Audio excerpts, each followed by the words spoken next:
अस्सलाम वालेकुम। Straight talk में खुश आमदीद। आपके साथ मैं हूँ आयशा बख्श। मशरिक़ वस्ता में जारी जंग को 13 दिन हो चुके हैं, मगर जंग की हैरान कुन हकीकत यह है कि शदीद तबाही के बावजूद ईरान मुसलसल गैर मामूली एतमाद का इजहार कर रहा है।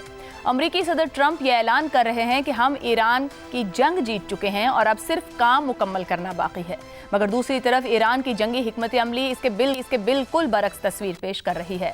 ईरान जंग बंदी का कोई इंदिया नहीं दे रहा और कह रहा है कि जंग कब खत्म होगी इसका फैसला तेहरान करेगा, ना कि वाशिंगटन। ईरान के इस्लामी इनकलाबी गार्ड कोर ने वाज़ेह धमकी दी है कि खलीज में अमरीकी मफादात से जुड़े माशी मराकज़ और बैंकों को निशाना बनाएगी। अमरीकी मफादात पर बराह रास्त हमले होंगे। ईरानी मीडिया के मुताबिक गूगल और माइक्रोसॉफ्ट जैसी बड़ी कंपनीज भी इसका हदफ हैं। यूं ये जंग अब डिजिटल इंफ्रास्ट्रक्चर तक फैल चुकी है। ईरानी एतमाद की एक वजह जंग के इब्तिदाई दिनों में अमरीकी दिफाई निज़ाम को हुआ गैर मुतवक्के नुकसान भी है। ईरानी हमलों से मशरिक़ वस्ता में कम अज़ कम 17 अमरीकी फौजी, सिफारती और फ़ज़ाई दिफाई मकामात मुतासर हुए हैं। इनमें 11 फौजी अड्डे शामिल हैं जो खित्ते में मौजूद अमरीकी तनसीबात का करीबन निस्फ बनते हैं। कतर में एक इंतबाही रडार को नुकसान पहुंचाया गया जिसकी मालियत $1.1 अरब है। इसी तरह बहरीन में अमरीकी बहरिया के 5th फ्लीट हेडक्वार्टर को भी नुकसान पहुंचा जिसकी मालियत करीबन $200 मिलियन है। इन हमलों के नतीजे में दुबई का अमरीकी कौंसल खाना, कुवैत और रियाद में अमरीकी सिफारत खाने आर्जी तौर पर बंद करना पड़े। ये वो हक़ाइक़ हैं जिनकी बिना पर दिफाई माहिरीन का कहना है कि ईरान का एतमाद सिर्फ जंगी प्रोपेगेंडा नहीं, अगरचे ईरानी शहरों, इंफ्रास्ट्रक्चर, एयरफोर्स और बहरिया को शदीद नुकसान पहुंचा है, मगर इस सब के बावजूद ईरान मुसलसल इजराइल और खलीजी ममालिक पर मिसाइल और ड्रोन हमले कर रहा है। ये सूरत हाल बड़े सवालात को जन्म दे रही है। क्या मुज्तबा खामनाई के सुप्रीम लीडर बनने के बाद जंगी फैसलों में IRGC का किरदार मुकम्मल तौर पर गालिब आ गया है? क्या ईरान को चीन और रूस से अहम इंटेलिजेंस फराहम की जा रही है? क्या आबनाए हुर्मुज़ की बंदिश से आलमी मईशत को नुकसान भी ईरान के एतमाद की एक बड़ी वजह है? ईरानी सदर ने जंग खत्म करने के लिए 3 शराइत पेश की हैं, जिनमें ईरान के हुकूक का एतराफ़, नुकसानात का अजाला और मुस्तक़बिल की जारहियत के खिलाफ मजबूत इंटेलिजेंस ज़मानतें शामिल हैं। ये ऐसी शराइत हैं जिन्हें कबूल करना अमरीका के लिए करीबन ही नामुमकिन है। इस पूरी सूरत हाल से बड़ा सवाल यही खड़ा होता है कि क्या ईरान वाकई अपनी मुकम्मल जंगी तैयारियों और हिकमत अमली के बायस इस कदर है, या फिर ईरान ज़रूरत से ज़्यादा एतमाद का मुजाहिरा कर रहा है? यही सवाल आने वाले दिनों में इस जंग के असल रुख का तयन करेगा। इसी पर प्रोग्राम के पहले हिस्से में गुफ्तगू रहेगी। हमारे साथ हैं शहजाद चौधरी, ज़ैगम खान, रज़ा रूमी और आमिर अहमद खान साहब। प्रोग्राम का सवाल आप सभी के लिए।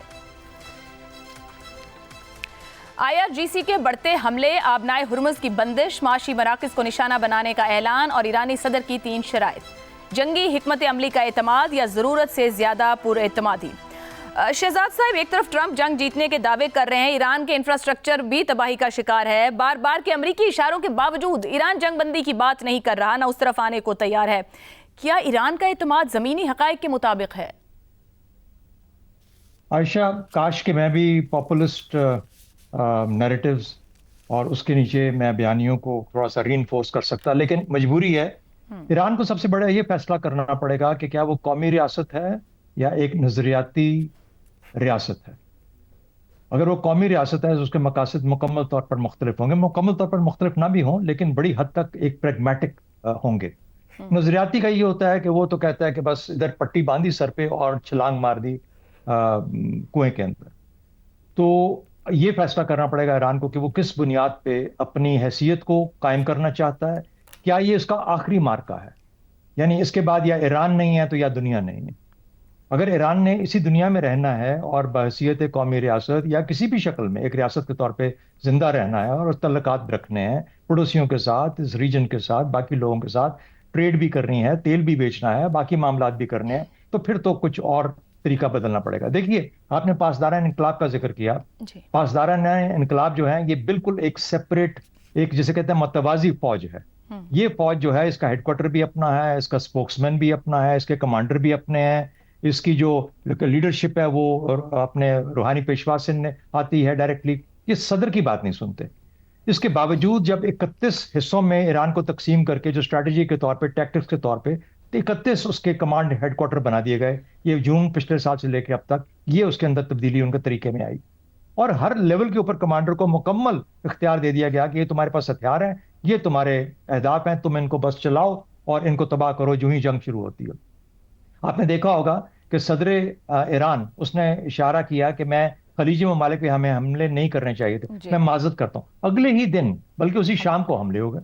اب وہ کوئی کہہ رہا ہے کہ اسرائیل نے کیے یا امریکہ نے کیے, لیکن یہ بھی تو ممکن ہے. اب تو پاسداران انقلاب کھل کے کہہ رہے ہیں کہ ہم نے ہرمز کے اندر آگ لگا دی, ہم نے عمان کی ریفائنری کو آگ لگا دی.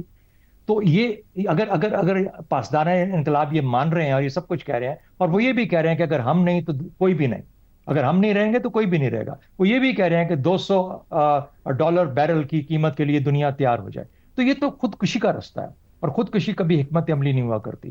تو اس قومی ریاست کے 3 مقاصد ہو سکتے ہیں نا. پہلی بات تو یہ ہے قومی ریاست کے پوائنٹ آف ویو سے کہ دشمن کو حاوی نہ ہونے دیا جائے.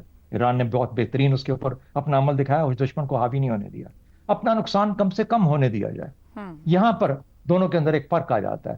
جو قومی ریاست ہے اس کی سوچ مختلف ہے, وہ معاملات کو درست کرنا چاہتی ہے. پاسداران انقلاب مکمل طور پر ایک اور رستے پہ ہیں, اپنے مفادات کا شہزاد صاحب تھوڑی سی کلیئرٹی دے دیجیے گا معذرت کے ساتھ. جو نئے رہبر آئے ہیں یہ آیت اللہ مجتبیٰ, وہ پاسداران کے ساتھ کھڑے ہیں کیونکہ آپ نے ابھی صدر کا ذکر کیا. نہیں, ان کے نیچے ہی ہے, ان کے نیچے ہے پاسداران انقلاب. وہ ڈائریکٹ کمانڈر ہیں پاسداران انقلاب کے, ان کے آرڈرز لیتے ہیں پاسداران انقلاب. لیکن کہنے کا مطلب یہ ہے 31 حصوں میں جب ڈیوائیڈ کیا گیا ایران کو, تو اس کے اندر پاسداران انقلاب کے بھی اپنے حصے تھے, اپنے سیکٹرز تھے. تو وہاں پہ ان کی بھی کمانڈ اتنی ہی بااختیار ہے جتنی آرمی کی ہوگی یا نیوی کی ہوگی کسی اور جگہ کے اندر. لیکن کیا وہ صدر ایران کی بات سننے کے لیے تیار ہیں؟ میرا خیال ہے اس وقت بالکل نہیں ہے, اور بالکل تو مختلف طور پہ. آپ نے کبھی ان کے آرمی کے اسپوکسمین کی کبھی کوئی گفتگو سنی ہے؟ نیوی کے آدمی کی کوئی اسپوکسمین کی سنی ہے؟ ایک ہی آدمی آتا ہے جو کہ پاسداران انقلاب کا ہے, جو کہ آپ دنیا کے ساتھ بات کرتا ہے یا اپنے پیغامات دیتا ہے. تو میرا خیال ہے جو تیسرا نقطہ میں کہہ رہا تھا, اپنے مفادات کا حتی المقدور تحفظ کیا جائے. وہ کیا ہو سکتے ہیں؟ ایران نے قائم رہنا ہے, ایران نے ایک بڑا ملک بننا ہے, ایران کے عوام نے اپنی جگہ کو واپس حاصل کرنا ہے, ان حملوں کے بعد ہم نے دنیا کے ساتھ چلنا ہے. یہ سارے مقاصد ہیں نا.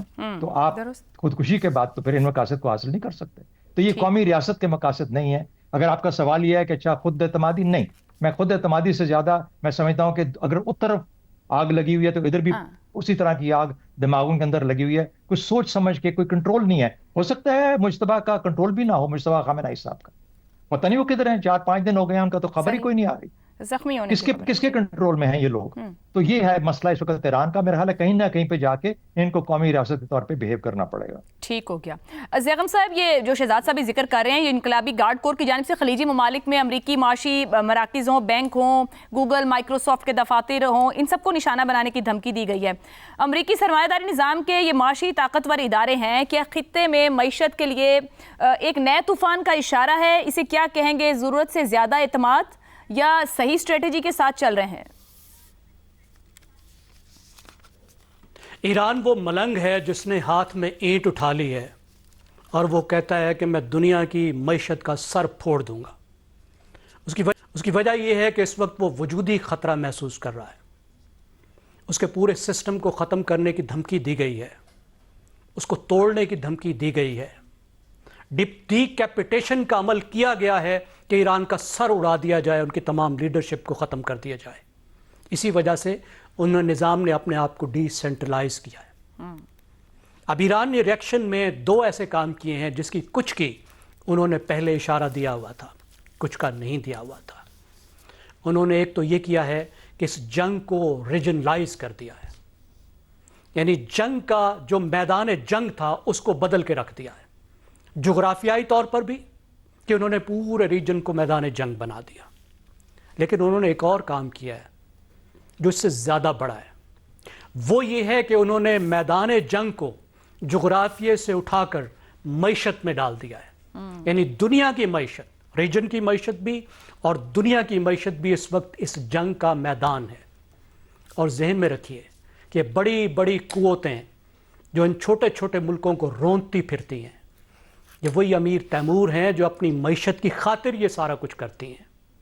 اور ایران نے ان کی معیشت کو داؤ پہ لگا دیا ہے. ہم ایران کی پالیسی پر, اس کی گرینڈ اسٹریٹجی پر بالکل بحث کر سکتے ہیں کہ ماضی میں کتنی غلطیاں تھیں, لیکن یہ بالکل کوئی طریقہ نہیں ہے کہ دنیا کی بڑی طاقتیں چنگیز خان کی طرح ہیں, نیشن سٹیٹس کو ختم کریں, سٹیٹس کو ڈسٹرائے کر کے ان کو فیلڈ سٹیٹس بنا دیں, کیوس پھیلا دیں, تباہیاں پھیلا دیں, ملینز لوگ جس کے نتیجے میں قتل ہو جائیں, بے روزگار ہو جائیں, چلتے پھرتے معاشرے جو ہزاروں سالوں کی تہذیب کا محور ہیں، ان کو یہ قوتیں آ کے تباہ و برباد کر دیں اور اس کے بعد کوئی قیمت بھی ان کو نہ دینی پڑے، کوئی کانسیکوینس بھی اس کا نہ ہو۔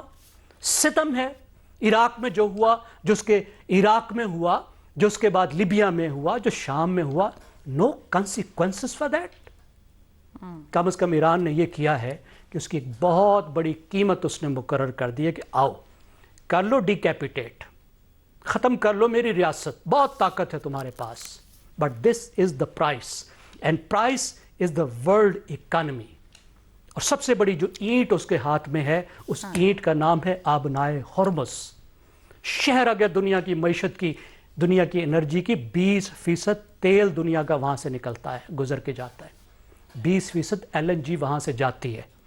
ذرا آپ دیکھیے، اور پھر نیول بلاکیڈ نہیں کیا، کوئی اس کے پاس بڑے جہاز نہیں، انہوں نے کہا جی ہم نے نیوی ختم کر دی۔ نیول بلاکیڈ تو نیوی کیا کرتی ہے، کدھر ہے اس کی نیوی، کدھر ہے اس کی آبدوزیں؟ ایسیمیٹریکل وارفیئر سے، گوریلا طریقے سے انہوں نے دنیا کی انرجی کی شہرک جو ہے اس کو اپنے ہاتھ میں لے لیا ہے، اور دنیا کی پوری دنیا کی توانائی غیر محفوظ ہو گئی ہے۔ LNG حرکت نہیں کر رہی، اس کا نتیجہ آپ دیکھیے کہ پوری دنیا کی جو LNG ہے جس پر انحصار کرتا ہے مغرب، وہ 60% مہنگی ہو چکی ہے اور مشکل ہو گیا ہے اس کو چلانا پوری دنیا کے لیے۔ صحیح۔ اسی طرح کس طرح کا اس نے شپنگ کرائسس کریٹ کر دیا ہے، لاجسٹکس کا کرائسس کریٹ کر دیا ہے، دنیا میں تجارت مہنگی تو زیغم صاحب آپ یہ کہہ رہے ہیں کہ وہ ایک اعتماد والی جنگی حکمت عملی کے ساتھ موو کر رہا ہے؟ بالکل ایک حکمت عملی ہے، ایک اسٹریٹجی ہے، اینڈ اٹ از ورکنگ۔ اور آخر میں مجھے صرف 1 منٹ دیجئے، جو صدر کی شرائط ہیں دیکھیں، they are dead on arrival, امریکہ اس کو نہیں مان سکتا، واضح بات ہے، کیونکہ صدر جو ہیں وہ شرائط رکھ رہے ہیں جو جنگ ہارنے والے کے سامنے رکھی جاتی ہے۔ دنیا کا سب سے بڑا مغرور جو طاقت ہے وہ کیسے مان لے، لیکن امریکی جو ایرانی صدر ہیں وہ ایک ایکسکیوز کے طور پر یوز کر رہے ہیں اس کو وار آف ایٹریشن میں بدلنے کے لیے، اس جنگ کو لمبا کرنے کے لیے۔ اب امریکہ کے پاس ایک ہی راستہ ہے، وہ راستہ یہ ہے کہ وہ جلدی سے وار ڈکلیئر کہے کہ میں تو بس جیت گیا and get out of this. یہ تو کہہ رہے ہیں جیت گئے، پر جانے کا بھی وقت نہیں دے رہے ہیں۔ شہزاد صاحب کچھ کہنا چاہ رہے ہیں، پلیز مختصر کہیے گا۔ زیغم صاحب کی بہت مدلل اور پر اثر جو بات ہے اس کے اندر تھوڑا سا میں ہلکا سا ایڈ کرنا چاہوں گا، وہ یہ ہے کہ دیکھیے جہاں پہ حملے ہو رہے ہیں وہ پڑوس والے محلے سے ہو رہے ہیں، اور آپ آگ لگا دیں اپنے پڑوسیوں کے گھروں کے اندر، یعنی اس محلے میں جا کے اٹیک کیجئے اپنے پڑوسیوں کو، اپنے، اور تکلیف کس کو دے رہے ہیں؟ اپنے بھائیوں کو، اپنے رشتہ داروں کو۔ میں ان سب کو آگ لگا دوں گا، میں ان سب کو ختم کر دوں گا۔ دنیا کی معیشت کا یہی حال ہے نا، کس کو تکلیف ہوگی؟ تیل جو ہے، تیل تو اس وقت امریکہ کو تو کمی نہیں ہے تیل کی، اس کو گیس کی بھی کمی نہیں ہے، وہ تو نیٹ ایکسپورٹر ہے۔ وہ ایران بھی تو پلی لیتا ہے کہ ہم امریکن ایسٹس کو صرف نشانہ بنائیں گے، جو ان ایسٹس کے قریب نہیں اسے نشانہ نہیں بنائیں گے، اور وہ آئل بھی گزارنے کے بہت سے لوگوں کو کہہ رہا ہے۔ نہیں، کون سا ایسٹ؟ آبنائے ہرمز جو ہے اس کے اندر سے کھانا تو سب کا پوری باقی دنیا کا جاتا ہے، امریکہ کا تو نہیں جاتا، اسرائیل کا بھی نہیں جاتا۔ اس کے لیے میرے خیال غالباً کچھ شرائط رکھ کے کہا ہے کہ کچھ جہازوں کو جانے دے گا جو اس کی بات کو سمجھیں گے۔ ارے نہیں، لیٹس ناٹ، ہمیں کریڈنس ایسی چیز کو نہیں دینی چاہیے جو کہ لاجک کے اوپر سٹینڈ نہیں کرتی۔ یعنی دیکھیے، ایک ایران کے ساتھ کھڑے ہو کے ہم نعرہ تکبیر تو بلند کر سکتے ہیں، لیکن کل کو کھانا ہمیں بھی کھانا ہوگا نا۔ بالکل درست، وہ کہہ رہا نا $200 کا بیرل تیار ہو جاؤ اس کے لیے۔ پاکستان جیسی معیشت میں پاکستان کی بات کرتا ہوں، کیسے برداشت کر پائے گی اپنے آپ کو؟ میرا خیال ہے کہ جب ہم یہ ایران کو بالکل ہم داد دینا چاہتے ہیں، لیکن جہاں پر بنتا ہے وہاں پر اس کو تھوڑا سا پریگمیٹک ہو کے بھی سوچنا پڑے گا کہ دنیا کو تباہ کرنا، وہ تو خودکشی پہ اترا ہوا ہے، وہ دنیا کو بھی ختم کرنا چاہ رہا ہے۔ بالکل ٹھیک۔ زیغم صاحب مختصر کہیے گا، آپ بھی کچھ کہنا چاہ رہے ہیں۔ میں صرف یہ عرض کرنا چاہوں گا کہ دیکھیں، امریکہ کی معیشت کوئی آئی لینڈ نہیں ہے۔ امریکہ کے گیس سٹیشن پر ابھی ہی یہ بحران پہنچ چکا ہے، دنیا کی سب سے بڑی اکانومی ہے، اسی لاجسٹکس کا حصہ ہے اور اسی تمام سپلائی لائن کا حصہ ہے، اور فری اکانومی ہے۔ جو تیل کی قیمت دنیا کے کسی ملک میں ہوگی وہی امریکہ کے گیس سٹیشن پر ہوگی، پوری انفلیشن وہاں جا کے ہٹ کرے گی، اور یہ دیکھیے پوری دنیا اس کے ڈالر خریدتی ہے۔ سب سے زیادہ خطرہ خود امریکہ کی معیشت کو ہوگا۔ ٹھیک ہو گیا۔ عامر صاحب، کیا ایران مکمل جنگی تیاریوں کے ساتھ پورا اعتماد ہے، یا وہ ضرورت سے زیادہ اعتماد کے خطرناک مرحلے میں داخل ہو چکا ہے؟ ایران کی پرسپشن اس جنگ کی وہ بالکل مختلف ہے۔ وہ جو تجزیے اور تبصرے اور جو وجوہات بتائی جا رہی ہیں جنگ کی، جو اہداف بتائے جا رہے ہیں، میرا خیال ہے ایران کی پرسپشن اس سے بالکل مختلف ہے۔ امریکہ لا کے ہے کہ یہ ایک رجیم چینج آپریشن تھا. آئی تھنک ایران کے اندر بہت زیادہ کلیئرٹی ہے کہ یہ جنگ شروع کرنے والا امریکہ نہیں تھا, یہ جنگ اسرائیل نے شروع کی ہے, اور اسرائیل کے اہداف میں رجیم چینج کبھی بھی نہیں تھا, کیونکہ وہ سوچنے والے کو نہیں مارنا چاہتا ہے اسرائیل, وہ سوچ کو مارنا چاہتا ہے, وہ ایک نظریے کو ختم کرنا چاہتا ہے جو کہ پچھلے 50 سال سے اس کے پاؤں کے نیچے ایک کانٹے کی طرح کھڑا ہوا ہے. کیونکہ اس پوری دنیا کے اندر, خاص طور پر اس خطے کے اندر, ایران نے پچھلے 50 سال میں یہ ثابت کی ہے کہ وہ واحد ملک ہے جس کا نظریاتی اور انتظامی ڈھانچہ ایسا ہے کہ اس کو نہ تو اسرائیل کے ساتھ کوئی ضروری سفارت کاری کی اس نے ضرورت محسوس کی, اور نہ ہی وہ اس کی عسکری قوت سے ڈرتا ہے, وہ تو امریکہ کی عسکری قوت سے بھی نہیں ڈرتا. اور اسرائیل اچھی طرح سے جانتا ہے کہ جب تک اس نظریے کا خاتمہ نہیں ہوتا ہے ایران کے اندر, تب تک یہ جنگ جو ہے وہ ختم نہیں کرنا چاہے گا, اور امریکہ کا دباؤ جاری رکھے گا کہ وہ اس جنگ سے فل اپ نہ کرے. اب دیکھیں کہ یہ پچھلے یہ دو سال کی یہ وار بڑی جلدی ختم ہو سکتی ہے, تو $119 سے آئل پرائس جو ہے واپس $80 پہ آ گئی, لیکن آج آپ دیکھیں تو وہ پھر سے $100 کے آس پاس منڈلا رہی ہے, یعنی کہ عالمی منڈیوں کو اس بات کی سمجھ آ رہی ہے کہ یہ جنگ جلدی ختم ہونے والی نہیں ہے. سو ایران کا اگر آپ اس وقت پوزیشن اور سٹانس جو ہے, اگر اس کو آپ انالائز کرنا چاہتے ہیں, تو آئی تھنک اس کو ایک ہی طرح سے انالائز کیا جا سکتا ہے. یہ بڑی ویلڈ بات ہی کی ہے شہزاد چودھری صاحب نے, but from with in Iran وہ ایک ہی پولیٹیکل ویو لے سکتا ہے کہ یا تو ہم ہیں یا نہیں ہیں.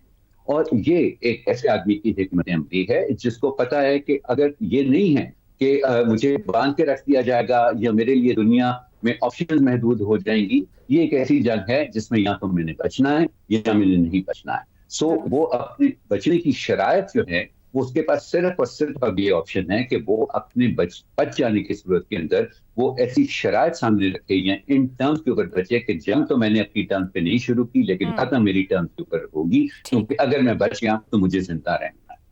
درست ہو گیا.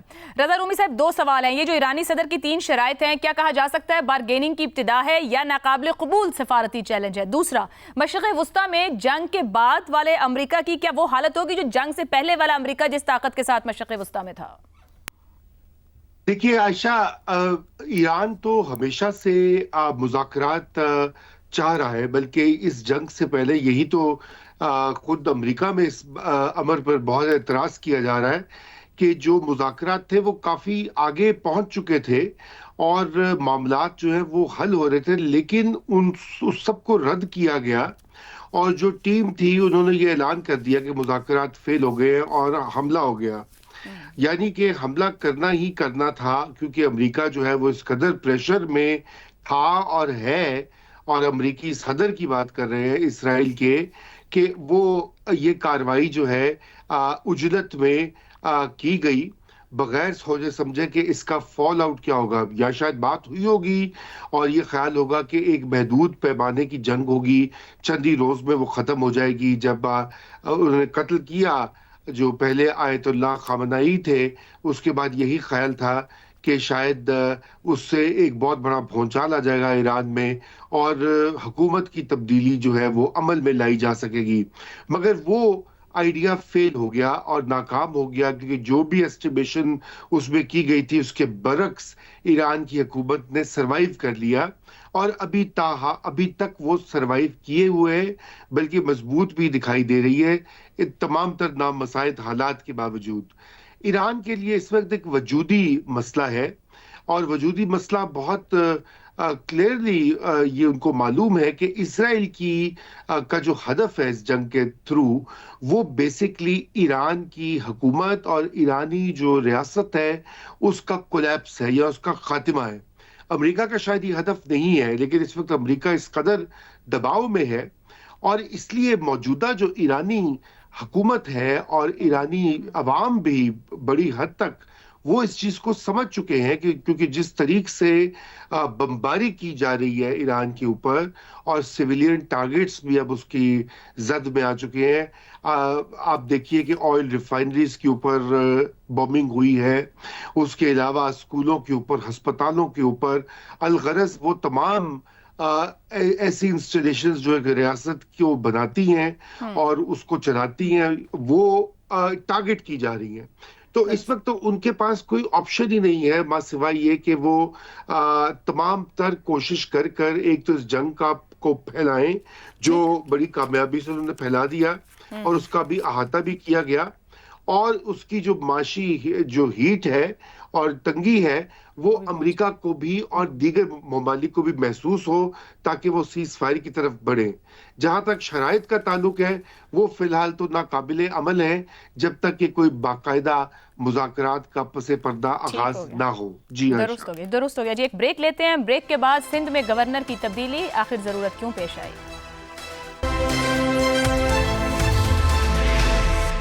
प्रोग्राम में एक बार फिर खुशामदीद। मुस्लिम लीग नून के रहनुमा निहाल हाशमी को गवर्नर सिंध तैनात करने का फैसला किया गया है। वजीर आजम शहबाज शरीफ ने इस हवाले से समरी मंजूरी के लिए सदर पाकिस्तान को भिजवा दी है। इस तरह मौजूदा गवर्नर कामरान टसोरी की जगह अब एक नए सियासी तकर्री सामने आ रही है। निहाल हाशमी कराची से ताल्लुक़ रखने वाले मुस्लिम लीग नून के सीनियर रहनुमा हैं, जो कई दहाइयों में सरगर्म रहे हैं। सिंध चैप्टर में भी अहम जिम्मेदारियां अंजाम देते रहे हैं। पनामा केस पर मुतनाज़े बयान देने पर पार्टी से बाहर भी किया गया, जबकि कामरान टसोरी 3.5 साल से ज़ायद अरसे से गवर्नर सिंध के मनसब पर फाइज हैं। इब्तिदा में उनकी तकर्री पर मुख्तलिफ हलकों में बहस ज़रूर हुई, मगर गवर्नर के तौर पर उन्होंने गवर्नर हाउस के दरवाजे अवाम के लिए खोले और नौजवानों के लिए IT तालीम जैसे इक़दामात के ज़रिए फ़ाल किरदार भी अदा करने की कोशिश की। सियासी मुबस्सरीन के मुताबिक वो MQM ही नहीं बल्कि दूसरे हलकों से भी राब्ता रखने और मुफाहमत की सियासत करने की सलाहियत भी रखते थे। ऐसे में एक अहम सवाल है कि कामरान टसोरी को हटाने की ज़रूरत क्यों पेश आई। सिंध के इस अहम ओहदे के लिए इत्तेहादी जमात MQM के बजाय नून लीग के रहनुमा हाशमी का इंतखाब क्यों किया गया। MQM का मुमकिना रद्द-ए-अमल क्या हो सकता है। कामरान टसोरी को हटाने में पाकिस्तान पीपल्स पार्टी का क्या किरदार हो सकता है। इन सभी सवालों के जवाब तलाश करेंगे। पैनल के लिए सवाल। कामरान टसोरी आउट, निहाल हाशमी इन, सिंध में गवर्नर की तब्दीली महज एक इंतजामी फैसला या किसी सियासी हिकमत अमली का हिस्सा। आमिर साहब, आपके ख्याल में इस तब्दीली की ज़रूरत क्यों पेश आई? क्या एक पॉलिटिकल स्ट्रेटेजी के नीचे या एडमिनिस्ट्रेटिवली ये डिसाइड किया गया है? आयशा, इसको समझने के लिए मेरा ख्याल है थोड़ी सी हमारी जो गवर्नर के ओहदे की जो सियासी तारीख है ना पाकिस्तान में, उसको नजर में रखना पड़ेगा। ये एक इंतहाई गैर अहम और बेमानी किस्म का एक ऑफिस है जो कि चलता आ रहा है। ठीक है, रात के दिनों से चलता आ रहा है, किसी ने इसको खत्म करने की जरूरत नहीं समझी। और इसकी वजह ये थी कि ये बड़े बड़े घर एकड़ों के ऊपर फैले हुए जो कि गवर्नर हाउस सूबे के अंदर वो बने में, उनको बड़ी दफा बातें हुई। ये PTI की हुकूमत में भी इस तरह की बात उनकी हुकूमत में आने से पहले तो होती रही कि जी वो खत्म करना चाहिए थी, कोई जरूरत नहीं थी, यूनिवर्सिटियां बननी चाहिए, लेकिन ये नहीं खत्म होती। इसकी बुनियादी वजह ये है कि आप देखें कि जब तक किसी सिविल हुकूमत के मुक़्तदरा के साथ बड़े अच्छे ताल्लुकात रहते हैं, इस ओहदे की कोई हैसियत नहीं है, इसका कोई काम नहीं है, सिर्फ और सिर्फ बोझ है रियासत के ऊपर, एक खर्चा है। लेकिन जब वो ताल्लुकात बिगड़ते हैं सिविल हुकूमत और मुक़्तदरा के अंदर, तो ये वो ऑफिस है जो कि इस्तेमाल होता है, जो हर तरह की साजिशों का गढ़ बन जाता है और जिसके जरिए हर किस्म का काम जो आपने निकलवाना होता है मुक़्तदरा ने अपने सिविलियन हुकूमत से, या उसके खिलाफ कोई काम करना होता है, तो वो इस ऑफिस के जरिए होता है। 90 की दहाई में आपने पंजाब में इसको इस्तेमाल होते हुए देखा, जनरल मुशर्रफ के दौर में आपने सिंध में इसको इस्तेमाल होते हुए देखा। तो इसका फिर अगर कोई नतीजा निकालना है इस तब्दीली का, तो मेरा ख्याल है कि वो उसकी कोई इंतजामी वजह तो नहीं हो सकती। हो सकता है कि हुकूमत को ये लगे कि कई पीपल्स पार्टी शायद अब थोड़ी बहुत गड़बड़ करना चाहे, कोई थोड़ी अपनी मांगों में इजाफा करना चाहे सेंटर के अंदर, तो इसकी वजूहत जो है वो खसूसन सियासी ही हो सकती हैं, कोई इंतजामी या कोई काबिलियत की बुनियाद के ऊपर मुझे तब्दीली की कोई वजह नहीं। दुरुस्त हो गया। रज़ा रूमी साहब, टसोरी साहब 3.5 साल से ज़ायद अरसे तक रहे हैं गवर्नर, तमाम हलकों को मुतमईन करने की सलाहियत भी रखते हैं और माजी में भी ऐसे गवर्नर एक रहे जो कि 15 साल तक गवर्नर रहे सिंध में। आपको क्या लगता है कि टसोरी साहब को अचानक हटाने की क्यों जरूरत पेश आई है?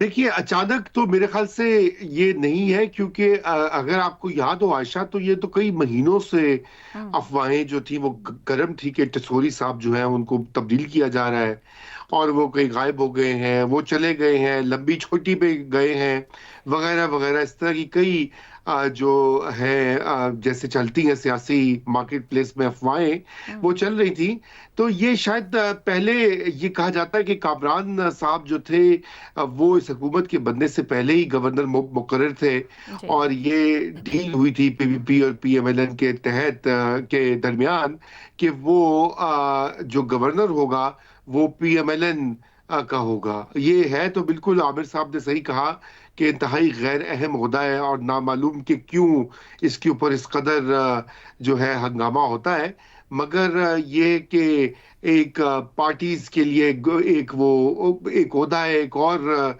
स्टेट का ऑफिस है जहाँ पे थोड़े बहुत वो समझते हैं कि उनको फायदा हो जाता है। वैसे तो मैं समझता हूँ कि इन जो ये ओहदे हैं इनको तो अबॉलिश कर देना चाहिए। ये तो टैक्स पेयर्स के लिए वैसे ही एक बर्डन है, और पता नहीं ऐसे ओहदे क्यों रखे गए हैं। बहरहाल तो ये पीवीपी और पीएमएलएन के जो बाहमी उनकी जो इस पावर शेयरिंग अरेंजमेंट में हिस्सादारी है, ये उसका शाखसाना है। अब जारी बात है एमक्यूएम-पी जो है वो इससे नाराज होगी और उनके बयानात भी आ गए हैं। अब देखिए कि वो उनका क्या रद्द अमल होगा आगे जाकर। जी ठीक हो गया जी। कह रहे हैं रज़ा रूमी साहब के ये आपस की बंदरबांट है कि 2 गवर्नर आपके 2 गवर्नर हमारे, ये उसी का शाखसाना है। ब्रेक लेते हैं, ब्रेक के बाद गुफ्तगू आगे बढ़ाएंगे।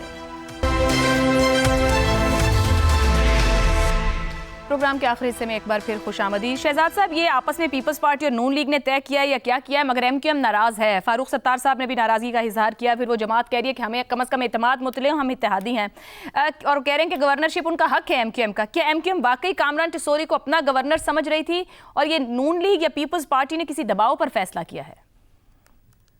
अच्छा, आपने वो एक जुमला बोला कि आपने कहा कि अचानक हटा दिए गए। देखिए, अचानक बने थे, अचानक हटा दिए गए, तो मेरा ख्याल है कि ये तो अचानक ही चीजें हुआ करती हैं। दूसरी बात कि इस मुमलिकत में कितने ऐसे ओहदे हैं जो कि बिल्कुल ही जिनकी जरूरत नहीं है। अगर वो गिनना शुरू करें और उनके ऊपर जो बंदरबांट होती है और जिस तरीके से फैसला होता है कि ये फलाना ओहदा लेगा, ये फलाना बनेगा, ये तुम्हारा होगा, ये मेरा होगा, तो उस तरीके से तो फिर ये भी गवर्नर भी बेचारे उसी जुमरे में आ जाते हैं और इस तरीके से उनके हिस्से में बात आ जाती है। इसमें कोई शक नहीं कि एमक्यूएम को सेटिस्फाई करने के लिए टिसोरी साहब को बना दिया गया ताकि वो ऑनलाइन रहें और साथ रहें और इस इत्तेहाद का हिस्सा रहें। लेकिन एक कुछ जो बुर्दबारी चाहिए होती है ना इस रोल के लिए, और फिर उसके बाद आप मुश्किलात खड़ी करना शुरू हो गए थे, खासतौर पर जब एमक्यूएम के अंदर एक दोबारा से उबाल आया है और उसके उन्होंने पाकिस्तान पीपल्स पार्टी के कामों के अंदर और उनको तनकीद का निशाना बनाया। तो उस उबाल के साथ और उसके साथ रिलेट करते हुए, यानी आप अंदाजा लगाइए कि जब गवर्नर जाता है कहीं छुट्टी पे, एक्स पाकिस्तान लीव पे, मुल्क से बाहर जाता है, तो उसकी जो जगह होती है वो गालिबन स्पीकर होता है सूबाई असेंबली का, उसकी जगह वो गवर्नर का रोल अदा करता है मेरे ख्याल में। वो जब गवर्नर हाउस गए तो उनको बंद कर दिया गया कि आप इस एक कमरे से या 2 कमरों से आगे इस्तेमाल नहीं कर सकते गवर्नर हाउस का। ये भी मसला आया। तो बुर्दबारी जो चाहिए, लेकिन क्या बुर्दबारी की बुनियाद पे फैसला हुआ है? मुझे इस पे थोड़ा सा शक है, आगे जाके देखना पड़ेगा। हर गवर्नर का रोल है कि खामोशी के साथ ऑब्जर्व करे, अपना आईनी रोल निभाए और जगह जगह पे बैठा है। उसको तैयार रहना चाहिए उस काम के लिए जो कि रियासती और आईनी तौर पर उसके हिस्से में आता है। क्या ये काम अच्छा होगा या नहीं होगा, मुझे लगता नहीं है। वजह ये है कि ये भी पीएमएलएन और पीपल्स पार्टी के बीच में मिलकर इन्होंने फैसला किया ना कि हम आपका गवर्नर वहां पे लगा देते हैं और एमक्यूएम को साइड पे कर देते हैं। ये सियासत जो जिस तरीके से अचानक आए थे, अब ये वहां तक जो मामला जिन्होंने लगाया था वो किस तरीके से इसको परसीव करेंगे ये देखना पड़ेगा। और फिर उसके बाद एमक्यूएम का रोल क्या होता है आगे चल के। मेरा ख्याल है अब गवर्नमेंट काफी सिक्योर है जब से ये हुकूमतों के, ये अदालतों के फैसले आए हैं। तो मेरा ख्याल अगर एमक्यूएम हट भी जाएगी तो मुझे लगता है, मुझे नंबर्स याद नहीं है, लगता है कि सिक्योर और सेफ है, तो इसलिए ये किया जा सकता है। ज़ैगम साहब, निहाल हाशमी को पीपल्स पार्टी के सियासी किले का गवर्नर बनाया गया। क्या पीपल्स पार्टी के साथ निहाल हाशमी का वर्किंग रिलेशनशिप सही रहेगा? हमारी भी क्या नौकरी है। बादशाह सलामत रेवड़ियाँ बांटते हैं और आयशा बख्श कहती हैं कि ज़रा पक्का मुंह बना के अरस्तू बन के इसका तज्जिया करो। अब मुझे बताएं इसका क्या तज्जिया करें?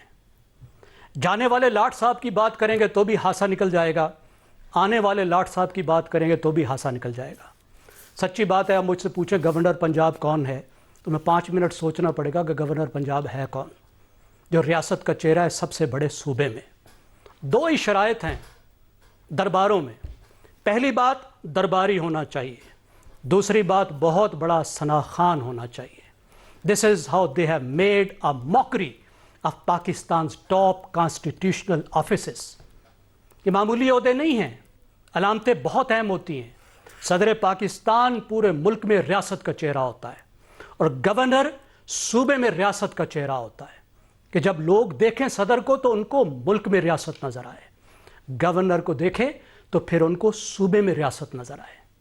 کیا یہ لوگ ایسے لگتے ہیں؟ انہوں نے کیا کر دیا؟ آپ اندازہ لگائیے، کیا یہ مجسم آپ کو ریاست کی شکل میں نظر آتے ہیں؟ I am sorry, I haven't anything to say on this. درست ہو گیا. اور آپ سب کی گفتگو سن کے میں اس نتیجے پہ پہنچی ہوں کتنی عجب بات ہے کہ آپ لوگ کہہ رہے ہیں کہ آئینی عہدے ہیں، وفاق کے ہیں، اور پھر کہا جاتا ہے کہ بہت ہی غیر اہم ہیں اور یہ عہدے نہیں ہونے چاہیے. کیا ہم پورا نظام اسی کنفیوژن کے نیچے رن کر رہے ہیں اور چلایا جا رہا ہے؟ اس پر سوچنے کی ضرورت ہے. آج کے لیے پروگرام سے اتنا ہی، اجازت دیجیے. اللہ حافظ.